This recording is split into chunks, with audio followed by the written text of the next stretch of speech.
সার কেয়ারের ভিন্নভাবে করা প্রতিশ্রুতি, অভিবাসন হ্রাসে বিপ্লবী পরিকল্পনা। সার কেয়ার স্টারমার জোর দিয়ে বলেছেন যে এবার সবকিছু ভিন্নভাবে হবে এবং তার হাতে একটি সমন্বিত ও সুস্পষ্ট পরিকল্পনা রয়েছে যা কার্যকরভাবে বাস্তবায়ন করা হবে। তিনি আশা করছেন তার প্রস্তাবিত সংস্কারের ফলে প্রতি বছর অভিবাসনের সংখ্যা 1 লক্ষ কমে যাবে।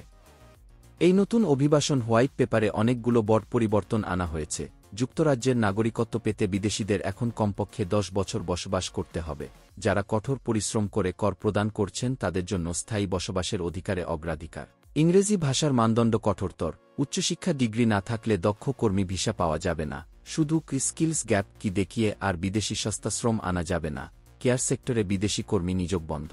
এই খাতে এখন থেকে শুধুমাত্র ব্রিটিশ নাগরিকদের চাকরি দিতে হবে, সব বিদেশিদের জন্য বাদ।